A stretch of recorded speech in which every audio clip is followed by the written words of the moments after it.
महापुराण की कथा में अपने को समझना है कि उसकी मूल तत्वता, उसकी महत्वता है क्या, उसका महत्व क्या है। भगवान ब्रह्मा, भगवान विष्णु और भगवान शिव, इन तीनों की जो अर्धांगिनियां, ब्रह्मणी, लक्ष्मी और पार्वती, इन तीनों ने तप कर कर, साधना कर कर ब्रह्मदेव को, भगवान विष्णु को और भगवान शंकर को प्राप्त किया। और तीनों ने प्राप्त कर कर तीनों देवताओं से वर मांगा कि वर हमको ऐसा दीजिए कि हमारे तप साधना का फल नारी को तीज के दिन प्राप्त हो जाए। अब देखिए जरा, एक ही व्रत से, एक ही उपवास से उसको संपूर्ण तप साधना का फल प्राप्त होगा। संपूर्ण तप साधना का फल उसको मिल रहा है मात्र एक व्रत से। केवल एक व्रत कर रहे हैं, संपूर्ण तप साधना का फल उसको प्राप्त हो रहा है। ऐसा कोई व्रत, ऐसी कोई साधना, ऐसा कोई शंभो शरण, क्या स्त्री भगवान शंकर के शिवलिंग का स्पर्श कर सकती है? क्यों नहीं? हरियाली तीज जब माताएं करती हैं तो शिव जी से पार्वती जी ने पूछा कि आप बस रजस्वला धर्म के समय पर स्पर्श ना करें, रजस्वला धर्म के समय पर भगवान को छुए ना, मंदिर देवालय शिवालय ना जाए, रजस्वला धर्म के समय पर भगवान के मंत्र का जाप करना नहीं छोड़ना, भगवान का नाम लेना नहीं छोड़ना। कोई ने कहा गुरुजी हमने तो सुना है कि रजस्वला धर्म के समय पर नारी भगवान का नाम भी नहीं ले सकती। हमने कहा रजस्वला धर्म के समय पर नाम क्यों नहीं ले सकते? रजस्वला धर्म के समय पर खा सकते। डाक कावड़, झूला कावड़ से 5 या 6। शिव जी से पार्वती जी ने पूछा कि आप बस रजस्वला धर्म के समय पर स्पर्श ना करें, रजस्वला धर्म के समय पर भगवान को छुए ना, मंदिर देवालय शिवालय ना जाए, रजस्वला धर्म के समय पर भगवान के मंत्र का जाप करना नहीं छोड़ना, भगवान का नाम लेना नहीं छोड़ना। कोई ने कहा गुरुजी हमने तो सुना है कि रजस्वला धर्म के समय पर नारी भगवान का नाम भी नहीं ले सकती। हमने कहा रजस्वला धर्म के समय पर नाम क्यों नहीं ले सकते? रजस्वला धर्म के समय पर खा सकते हो, मोबाइल चला सकते हो, सेल्फी का नाम क्यों नहीं ले सकते? कौन सी कुरान में लिखा है कि रजस्वला धर्म के समय पर भगवान का भजन नहीं करना चाहिए या नाम नहीं लेना चाहिए? रजस्वला धर्म के समय पर मालूम पड़े कोई व्यक्ति मर रहा हो और प्राण छूट रहे हो तो क्या वो भगवान का नाम नहीं लेगा? उसके मुख से भजन नहीं निकलेगा? अरे अंत समय प्रभु आना पड़ेगा, वचन दिया तो निभाना पड़ेगा। रही है अंत समय में कौन सी घड़ी हमारी आखिरी है, कौन सा पल हमारा आखिरी है, कौन सा समय हमारा आखिरी है, किसको मालूम है साहब? किसको पता है? किसको मालूम? दया करी मैं दर्शन आपको।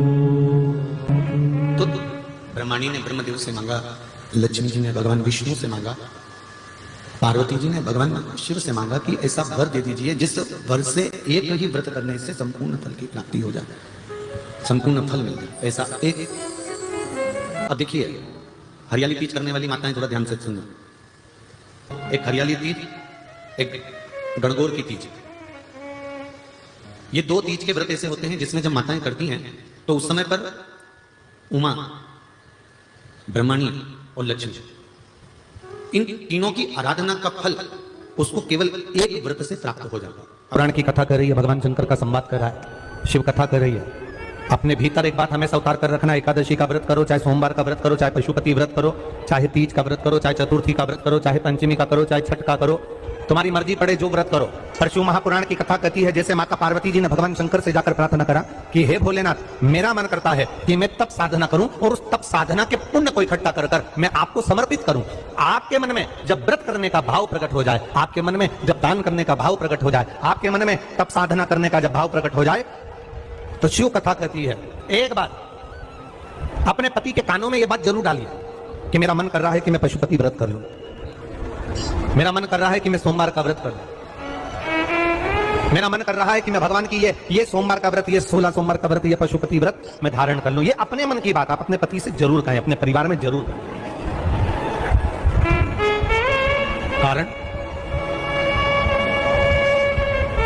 शिव महापुराण की कथा कहती है आपका किया गया उपवास, आपका किया गया भजन, आपका किया गया मंत्र जाप, जब आप करने के लिए बैठे, उपास करें, मंत्र जाप करें, कीर्तन करें, तो आप जब जप करने या कीर्तन करने या मंत्र जाप करने या उपास करने के लिए जब तैयार हों और आगे बढ़ें, उपवास करते समय, तब साधना करते समय कोई परिवार का व्यक्ति आकर यदि आपका हाथ पकड़कर उठा दे या आपको अपशब्द कहे तो ये श्रेष्ठता नहीं है। आप करो पशुपति व्रत, आप करो सोमवार के व्रत, पर निवेदन है कि व्रत करते समय, व्रत के पहले आपके परिवार वालों को, आपकी पति को, माता पिता को, परिवारजन को ये बात बता दी जाए कि हम ये व्रत कर रहे हैं। क्यों? उसका कारण केवल इतना सा है कि जब हम ये परिवार वालों को बता देंगे कि हम व्रत कर रहे हैं तो आपके व्रत में कोई टोकने वाला नहीं रहेगा, आपके व्रत को कोई रोकने वाला नहीं रहेगा और आप निष्कपट भाव से भगवान की अविरल भक्ति को धारण कर सकते हो। निष्कपट भाव भगवान के भजन को धारण कर सकते हो। इतना सुंदर वर्णन किया गया है महामृत्युंजय मंत्र का। यदि हम किसी ब्राह्मण से अनुष्ठान करवा रहे हैं, महामृत्युंजय मंत्र का यदि हम किसी ब्राह्मण से अनुष्ठान करवा रहे हैं, शिव महापुराण की कथा कहती है अनुष्ठान पत्नी करवा रही है या पति करवा रहा है, सास करवा रही है या ससुर करवा रहा है, घर का जेठ करवा रहा है या जेठानी करवा रही है। शिव महापुराण की कथा कहती है जितने लोग आपके घर में रह रहे हैं, जितने लोगों के साथ आप 24 घंटे घर के अंदर रह रहे हैं, जब हम पशुपति व्रत करें या महामृत्युंजय का अनुष्ठान किसी ब्राह्मण से करवा रहे हैं या मंदिर में हम अनुष्ठान करवा रहे हैं, तो भी हमारे चित्तवृत्ति से हमारे परिवार वालों को यह मालूम होना चाहिए कि मैंने उन ब्राह्मण के द्वारा अपने परिवार के हित के लिए, अपने बुजुर्ग के हित के लिए, अपने घर के हित के लिए मैंने महामृत्युंजय का अनुष्ठान करवाया है। उसका पुण्य 4 गुना बढ़ता है, जिससे घर के लोगों में कोई विस्मयता उत्पन्न ना हो।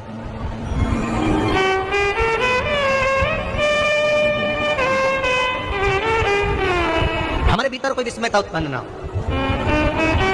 हमारे मन के भीतर कोई भेदभाव उत्पन्न ना हो।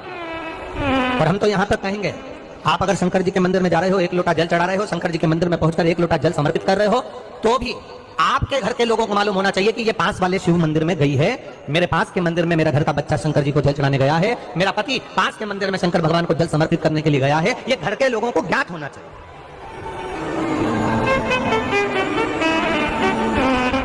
घर के लोगों को ये मालूम होना चाहिए कि ये पास के मंदिर में मेरी धर्म पत्नी गई है, पास के मंदिर में मेरे माता पिता गए, पास के मंदिर में मेरे परिवार के लोग हैं। ये आपकी चित्तवृत्ति में और परिवार की चित्तवृत्ति में ये बात रहना चाहिए, छुपा कर नहीं जाना।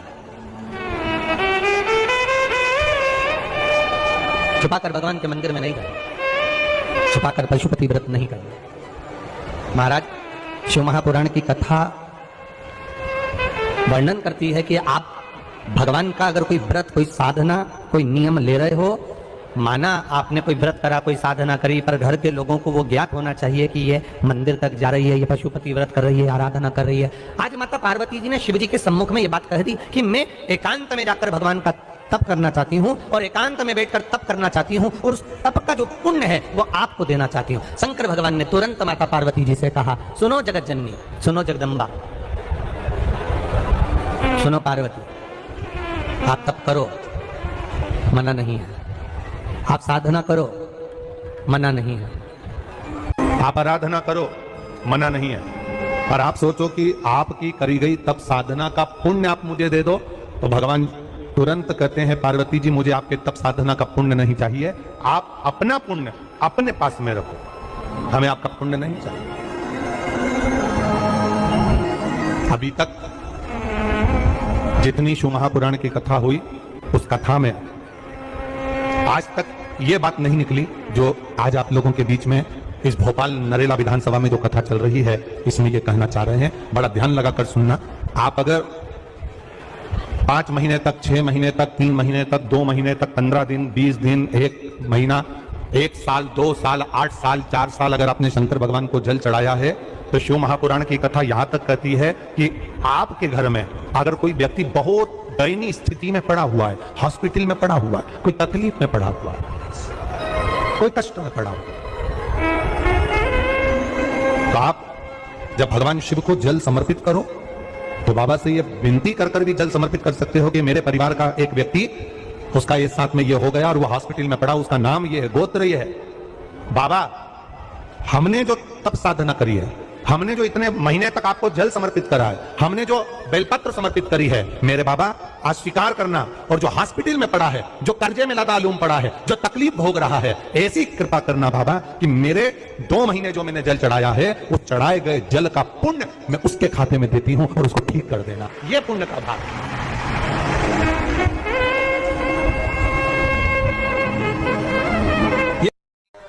भारत की भूमि पर कई माता में मेहंदियां लगाती हैं, चूड़ियां पहनती हैं, सुंदर चुनरी पहनती हैं, माप करती हैं, माता का आराधना करती हैं। उसका कारण केवल इतना सा है, तो होता है कि चंचुला देवी